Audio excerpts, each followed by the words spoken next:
Joining us now is Allianz Chief Economic Advisor Mohamed El-Erian. And Mohamed, it's great to have you back in the show. And we do not have a dearth of content to dig into here and implications for the economy and for the markets.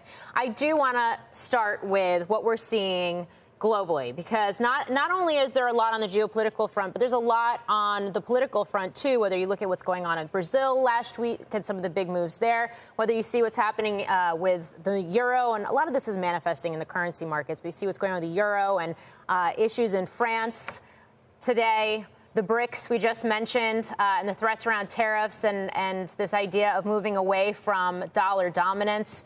How important is it for investors, particularly American investors that tend to be a little more domestic focused, perhaps, to open the aperture and pay a little more attention to some of these global cross currents?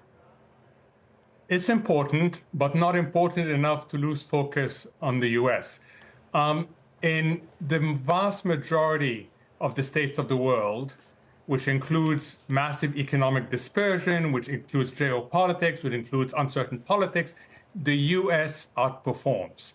It outperforms economically, and it will continue to attract significant capital from the rest of the world.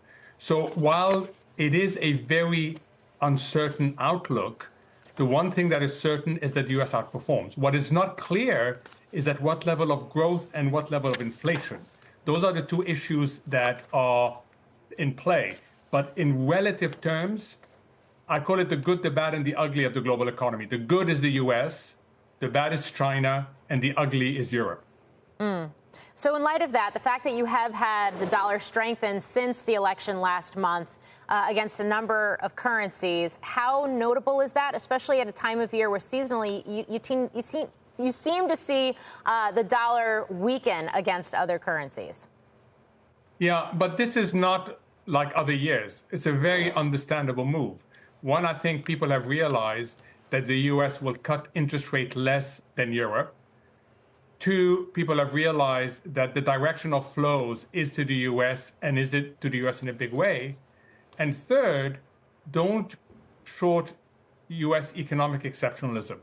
The U.S. has unleashed many of its existing growth engines, and it has invested the most in future growth engines.